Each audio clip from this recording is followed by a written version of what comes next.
ಸ್ನೇಹಿತರೆ, ನಾನು ಜಯಪ್ರಭಾ. ನಾನು ಹೀಲರ್ ಮತ್ತು NLP ಪ್ರಾಕ್ಟೀಷನರ್. ನಿಮಗೆಲ್ಲರಿಗೂ ಟ್ರಾನ್ಸ್ಕ್ವಿಲ್ ಟಚ್ ಕನ್ನಡ ಯೂಟ್ಯೂಬ್ ಚಾನೆಲ್ಗೆ ಸ್ವಾಗತ.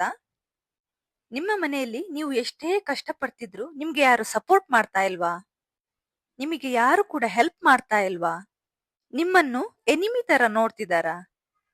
ಹಾಗಿದ್ರೆ ಈ ವಿಡಿಯೋ ನಿಮ್ಗಾಗಿ. ಅದಕ್ಕಿಂತ ಮೊದಲು ಯಾರಾದ್ರೂ ಫಸ್ಟ್ ಟೈಮ್ ನನ್ನ ಯೂಟ್ಯೂಬ್ ಚಾನೆಲ್ ನೋಡ್ತಾ ಇದ್ರೆ ಲೈಕ್ ಮಾಡಿ, ಶೇರ್ ಮಾಡಿ, ಸಬ್ಸ್ಕ್ರೈಬ್ ಮಾಡಿ.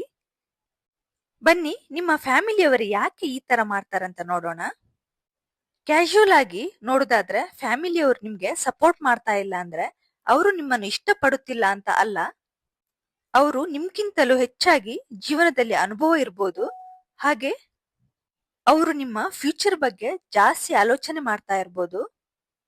ನಿಮ್ಮ ಫ್ಯೂಚರ್ ಬಗ್ಗೆ ಅವರಿಗೆ ಭಯನೂ ಇರ್ಬೋದು. ಜನರೇಷನ್ ಗ್ಯಾಪ್ ಕೂಡ ಇರ್ಬೋದು. ಅವರ ಮೈಂಡ್ ಸೆಟ್, ಅವರ ಆಲೋಚನೆ, ಅವರ ಕನಸು, ಅವರು ಬೆಳೆದು ಬಂದಿರುವ ರೀತಿ, ಇದೆಲ್ಲವೂ ಕೂಡ ನಿಮ್ ಜೊತೆ ಮ್ಯಾಚ್ ಆಗದೆ ಇರುವಾಗ ನಿಮಗೆ ಯಾರ ಸಪೋರ್ಟ್ ಕೂಡ ಸಿಗದೆ ಇರ್ಬೋದು. ನೀವು ನಿಮ್ಮ ದೃಷ್ಟಿಕೋನದಲ್ಲಿ ಆಲೋಚನೆ ಮಾಡಿದ್ರೆ ಅವರು ಅವರ ದೃಷ್ಟಿಕೋನದಲ್ಲಿ ಆಲೋಚನೆ ಮಾಡ್ತಾರೆ. ಫಾರ್ ಎಕ್ಸಾಂಪಲ್ ಹೇಳುದಾದ್ರೆ, ಕೆಲವರು ಜಾಬ್ ಬಿಟ್ಟು ಬಿಸ್ನೆಸ್ ಮಾಡ್ತೇನೆ ಅಂತ ಹೋಗ್ತಾರೆ. ಆಗ ಮನೆಯವರಿಗೆ ಭಯ ಆಗುತ್ತೆ. ಯಾಕಂದ್ರೆ ಜಾಬ್ ಮಾಡ್ತಾ ಇದ್ರೆ ಒಂದು ಫಿಕ್ಸ್ಡ್ ಮಂತ್ಲಿ ಇನ್ಕಮ್ ಬರ್ತಾ ಇರುತ್ತೆ. ಅದೇ ಬಿಸ್ನೆಸ್ ಮಾಡಿದ್ರೆ ಅದು ವೇರಿಯೇಷನ್ ಆಗ್ಬೋದು. ಇದರಿಂದಾಗಿ ನಿಮ್ಮ ದೈನಂದಿನ ಜೀವನದಲ್ಲಿ ಕೂಡ ಏರುಪೇರಾಗ್ಬೋದು. ಇದೆಲ್ಲವನ್ನು ಕೂಡ ಕನ್ಸಿಡರ್ ಮಾಡಿ ನಿಮ್ಗೆ ಮನೆಯಲ್ಲಿ ಬೇಡ ಅಥವಾ ಸಪೋರ್ಟ್ ಮಾಡದೆ ಕೂಡ ಇರ್ಬೋದು. ಇನ್ನು ಸ್ಪಿರಿಚುವಲ್ ಆಗಿ ನಿಮ್ಮ ಫ್ಯಾಮಿಲಿ ಮೆಂಬರ್ಸೇ ನಿಮ್ಗೆ ಯಾಕೆ ಸಪೋರ್ಟ್ ಮಾಡ್ತಾ ಇಲ್ಲ ಅಂತ ನೋಡೋಣ. ಪ್ರತಿಯೊಬ್ರು ಕೂಡ ಈ ಜೀವನದಲ್ಲಿ ಸಿಕ್ಕಿರೋದು ನಮ್ಗೆ ಯಾವುದೋ ಒಂದು ರೀಸನ್ ಇರುತ್ತೆ. ಇದು ಕೂಡ ಹಾಗೆ ಹಿಂದಿನ ಜೀವನದಲ್ಲಿ ಏನೋ ಕಲಿಯಲು ಬಾಕಿ ಇರ್ತದೆ. ಅದನ್ನು ಈ ಜೀವನದಲ್ಲಿ ಅವರು ನಮ್ಗೆ ಕಲೀಲಿಕ್ಕೆ ಅಥವಾ ನಮಗೆ ಪಾಠ ಕಲಿಸ್ಲಿಕ್ಕೆ ಅಂತಾನೆ ನಮ್ಮ ಲೈಫ್ ಅಲ್ಲಿ ಬಂದಿರ್ತಾರೆ.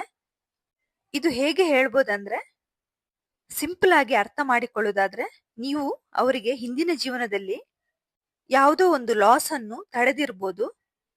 ಅದನ್ನು ಅವರು ಈ ಜೀವನದಲ್ಲಿ ಹಿಂದಿರುಗಿಸಕ್ಕೆ ನಿಮ್ಗೆ ಸಿಕ್ಕಿರ್ತಾರೆ. ಅಂದ್ರೆ ನಿಮ್ಮಿಂದ ಆಗುವ ಲಾಸ್ ಅನ್ನು ಕೂಡ ಅವರು ತಡೀತಿದ್ದಾರೆ.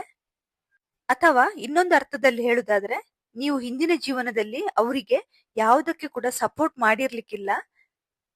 ಎಲ್ಲವನ್ನು ಕೂಡ ನೀವು ತಡೆದಿರ್ಬೋದು.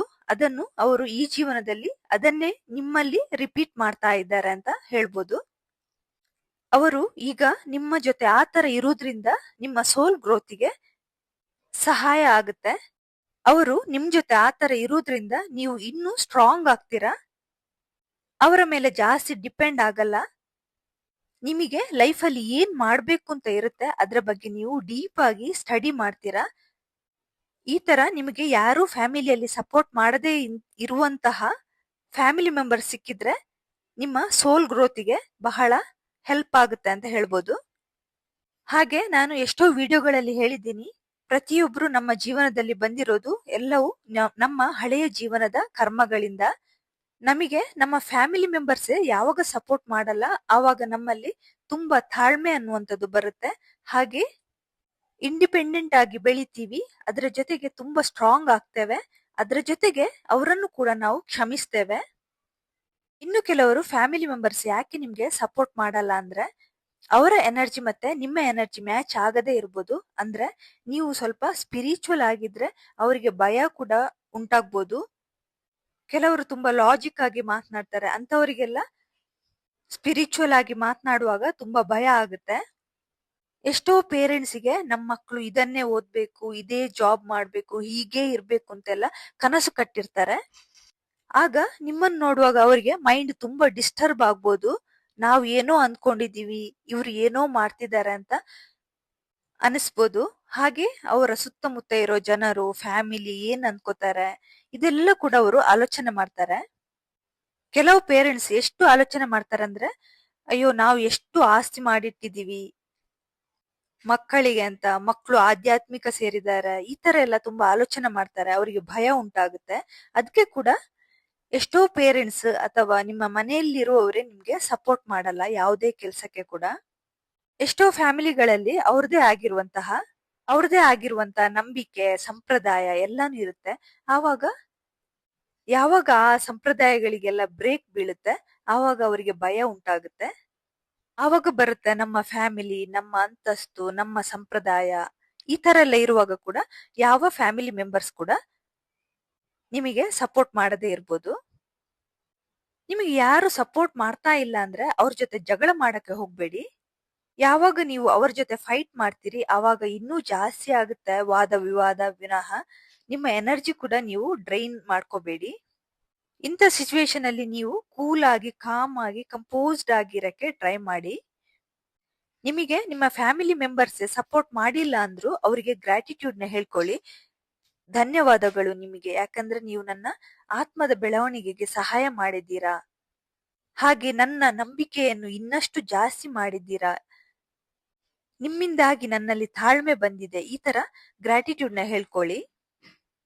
ಇನ್ನೊಂದು, ನೀವು ಏನ್ ಮಾಡ್ಬೇಕು ಅಂತ ಇದ್ದೀರಾ ಅದನ್ನು ನಿಮ್ಮ ಫ್ಯಾಮಿಲಿ ಮೆಂಬರ್ಸ್ ಜೊತೆಗೆ ಕೂತು ಮಾತನಾಡಿ, ಕ್ಲಿಯರ್ ಆಗಿ, ಡೀಟೇಲ್ಡ್ ಆಗಿ ಅವರಿಗೆ ಏನ್ ಮಾಡ್ತಿದ್ದೀರಾ ಅಂತ ಎಕ್ಸ್ಪ್ಲೇನ್ ಮಾಡಿ. ಅದು ಕೂಡ ನಿಮ್ಗೆ ತುಂಬಾ ಹೆಲ್ಪ್ ಆಗುತ್ತೆ.